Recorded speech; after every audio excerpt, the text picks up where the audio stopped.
waxaa lagu naanaysaa Iceman waa mid ka mid ah dadyowga ugu caansan adduunkan waxa uu jabiyay in ka badan 26 rikoodh caalami ah haddaba ninkan waxa uu jirkiisu la qabsaday ku noolaanshaha meelaha aadka u qabow iyo barafka haddaba in ka badan 2 saacadoodna waxa uu dhex taagnaa meel baraf badan lagu soo ururiyay ninkan ayaan maanta inii wada sheekadiisa ku soo dhawaada sheekadeena maanta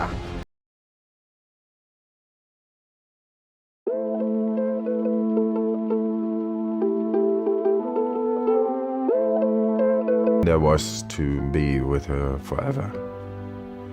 She was the love of my life. She died. She suicided. It's a black. haddaba ninkan waxaa lagu magacaabaa Wim Hof waxa uu ku dhashay dalka Netherland da'diisu waxay jirtaa 68 sanadood ninkan ayaa waxa lagu naanaysaa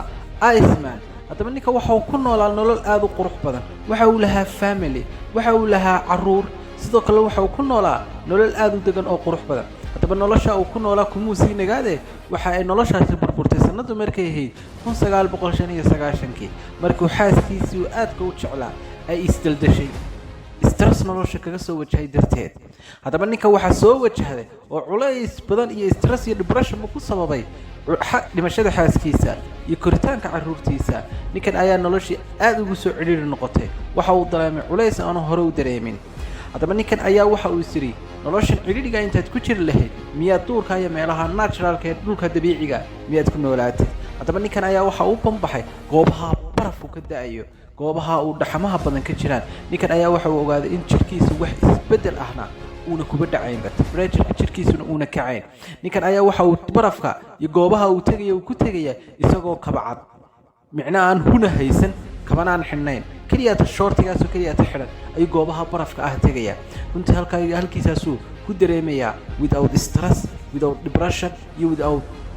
walwal adduunyo dhammaantood halkaas kaga soo haraya waxa uu ku dareemayaa naturalka dabiiciga uu iskaga jiro inayna waxba ku heleen haddaba dad yowgii caalamka ku noolaa ayaa markay arkeen ninkan barafka iskaga dhex joogay oo madahan kale barafka ka soo xidhxidhan ee koorarka ayaa waxa qolyo saynisahana ayaa la kulmay wana weydiiyeen su'aalaha badan aadna u badan kuna wareysay haddaba ninkan waxay marsiiyeen tijaabooyin aad u adag kuwaasi ku tijaabinayeen heerkulka jirkiisa inta uu adkaysan karayo barafkan ninkan ayaa waxaa loo diyaariyay cylinder dhan oo aad u weyn kaasoo lagu shubay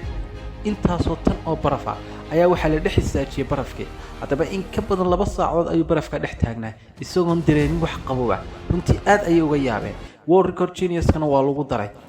haddana waxay mariyeen tijaabo kale aad u adag oo qolyadii saynisyahannadu ay mariyeen waxay keeneen goob aad u baraf badan oo biyo halka hoosena ay biyo hadheeyeen haddaba waxaa lagu yidhi dabaalo 50 feet buu hoos u galay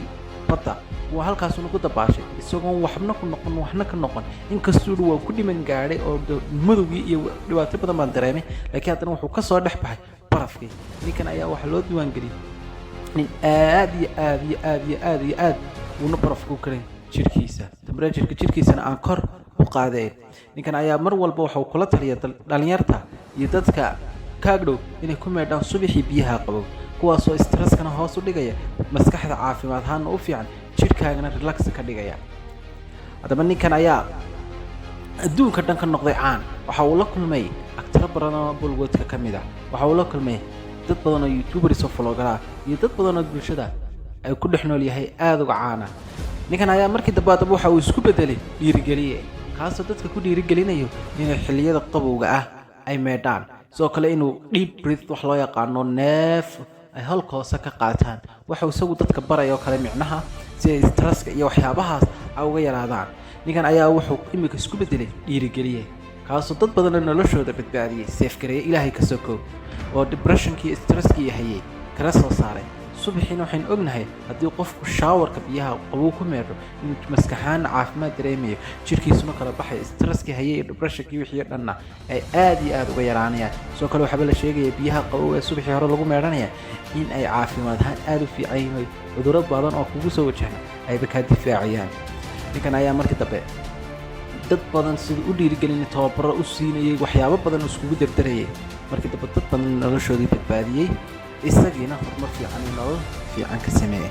inahaas ay maanta barnaamijkeena kaga bixi doonaa wabillahi tawfiiq wassalaamu calaykum waraxmatullaahi tacaala